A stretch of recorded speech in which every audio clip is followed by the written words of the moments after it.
Hi, this is the first of several videos that I'll be recording and posting this semester. This one, I want to welcome you to History 2010, tell you a few things about myself, tell you a few things about the course, and give you a brief idea of what we're going to be looking at and what you'll be reading about during the first portion of the semester. So first, myself. My name is Jim Schwartz. I'm a native of Chicago. I was born in Rogers Park. I would tell you when I was born, but most calendars don't go back that far. Grew up in the East, outside of New York City. Worked for many years as a journalist, covered business and science and technology for McGraw-Hill magazines. Decided eventually to go back to grad school to study history. Got my master's in England at the University of Manchester, and my PhD is from Wayne State University in Detroit. I have a daughter who just graduated from the University of Michigan, who's now trying to figure out what to do next. I also have a stepdaughter who is an attorney in Chicago and a stepson who's a writer out in California. I also have a 14-year-old yellow lab who's sleeping in the bedroom right now, trying not to disturb her, although that's hard to do. Let me tell you now a bit about the course. It's an online course. You will see the syllabus posted on WebCT. Please read the syllabus carefully. It provides a good explanation of my criteria for grading. The written assignments, most weeks you'll be doing short assignments, 200, 300, 400 words for the most part.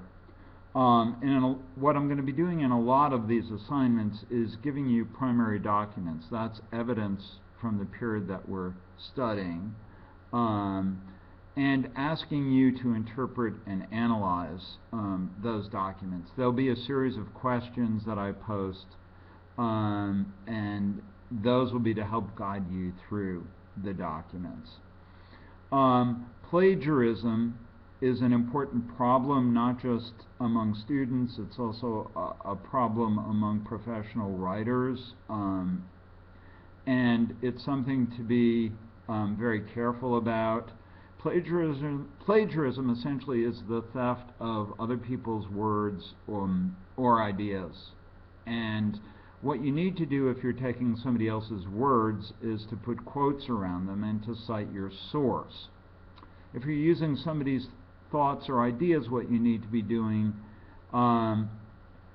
is paraphrasing them, if you're not going to put quotes around them, which means taking their language and putting it into your language. And you also need to cite the source. If I catch people plagiarizing, you will flunk the course, and there may also be further disciplinary action taken against you by the university. Some of you have not taken a history course in a long time. That's okay. It should not be a problem. But I advise you to keep in touch with me. The textbook is going to contain a lot of new information. That's the Henrietta text. And it may help you to give me updates on how you're doing.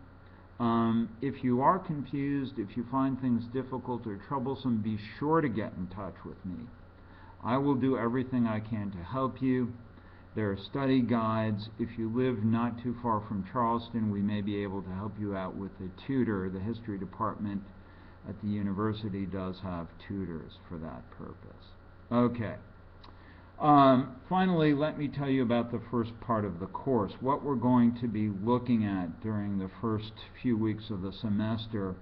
Number one is Native peoples, or American Indians. crossing what was a land bridge from East Asia into Alaska's and down through the Americas.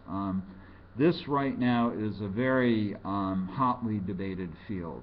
Archaeologists have been doing a lot of work. The old theory was that native peoples migrated to the New World somewhere around 10 to 15,000 years ago.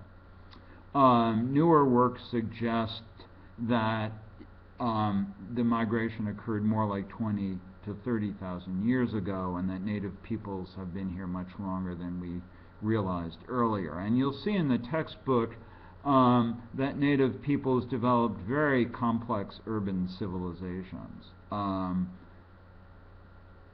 that many European observers mischaracterize those in very, very dramatic ways.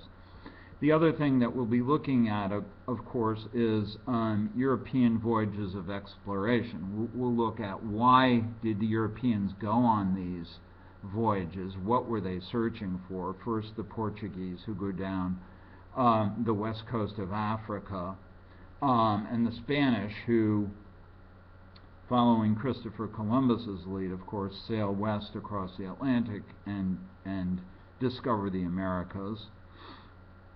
And we'll then look at other European voyages, the French, the Dutch, and of course for our purposes, most importantly, the English. And we'll look at the kind of settlements that the English colonies established in the New World, paying attention to two of the biggest, Virginia in the south and Massachusetts Bay in New England, and then we'll watch the social and economic and cultural development of those colonies and start thinking about why they eventually broke with England when they did in the late 18th century. So welcome to the class. I hope this introductory video has helped. I look forward to working with you, and again, please contact me if you have questions or problems or confusion.